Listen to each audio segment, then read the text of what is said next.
समाधि बनवा देंगे जो सारे जीवन तुम्हारी पूजा करते रहेंगे। गुरुदेव ने कहा क्या तुम्हारा ड्रामा तो हम पहले से ही देखे हुए हैं और हमारे लिए ड्रामा का है, बिल्कुल मन दिखाइए। आप सब अपने स्वार्थ में हैं और तुम्हारा ड्रामा तुम्हारा पति और माँ से कहा तुम्हारा बेटा, पिता से कहा तुम्हारा बेटा, सब ड्रामा देख चुका है। और जैसे ब्रह्मांड उतरा और बेटा जग गया, देख तेरी माँ रो रही है, देख तेरा पिता रो रहा है और देख तेरी पत्नी रो रही है। ये देख ले, छुपा ले और अपना घर संभाल। और हम तो चले, गुरुदेव के पैर पकड़ लिए और कहता है गुरुदेव मैंने सब देख लिया है, कोई किसी का नहीं है, आडंबर है, ड्रामा है, ये केवल झूठा नाता और झूठे रिश्ते हैं। दुनिया में झूठे रिश्तों में दुनिया भ्रमित हो गई है, ये कोई किसी का नहीं है। इतना कह करके शिष्य ने गुरुदेव का पासा पकड़ लिया और घर द्वार छोड़ करके माता पिता पत्नी को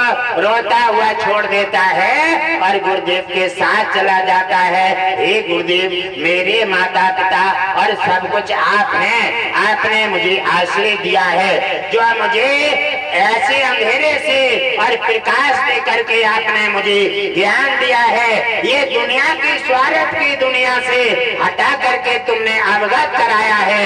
हे गुरुदेव मैं आपका ऋणी हूँ, मैं आपके चरणों में रह करके आपकी सेवा करूंगा। मुझे कुटुंब और परिवार, ऐसा आडंबर का परिवार मुझे नहीं चाहिए। मुझे खींच करके और नीचे डाल दिया और मेरे कपड़ा पे उड़ा करके पिंड बना के रख दिए और मेरे सामने पूरी खीर और पूरा भोजन गप गप खा करके और पेट भर के खा लिया। हे गुरुदेव मेरे दिमाग में आंखों में एक एक सीन भर रहा है और मुझे नफरत हो गई है ऐसे परिवारों से। ऐसा करके वो गुरु के साथ चला जाता है, परिवार रोता बिलखता हुआ और झूठे तड़पते हुए मोह माया को ठुकरा करके और चला जाता है, आगे बढ़ जाता है और गुरुदेव आश्रम में ले जा करके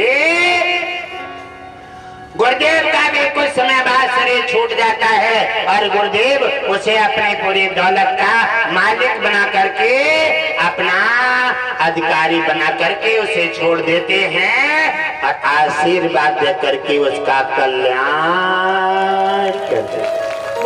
सद्गुरुदेव भगवान की जय हो। क्यों हम किसी प्रकार उन्होंने अवगत कराया, क्यों अंधे हो इस दुनिया में, ये तुम्हारा कुछ नहीं है, आगे बढ़ो आगे हटो और भगवान विष्णु का चिंतन करो। गुरुजनों के अच्छे सज्जन संतों की बात सुन करके और अपने मंजिल तय करो। भजन और पूजा, दान और सेवा और सत्संग तुम्हारे जीवन में यहाँ पे और वहाँ काम आएगा। बाकी सब जहाँ के तहीं शरीर के साथ नष्ट हो जाएगा। अगर समझ पाओ तो समझ लो कौन किनका साथ देता है और कौन किनका साथ देगा। माँ रो रही है बेटा के लिए, बेटा रो रहा है माँ के लिए और सत्संग छोड़ दिया परिवार के लिए। जा दिन तुम्हें एहसास हो जाएगा, जा दिन तुम उस मंजिल पर पहुंच जाओगे, लेकिन फिर कुछ नहीं मिलेगा।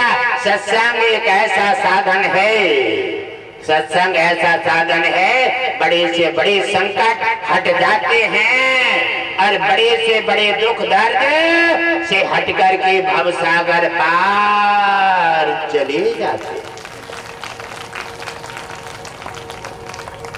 तो हे मेरे प्रिय परिवारजनों, भगवान विष्णु ने कहा है संसार सागर के नगरी में, और ऐसे ही भगवान अपने भक्तों की चिंता लेने के लिए बार बार धरा पर आते हैं।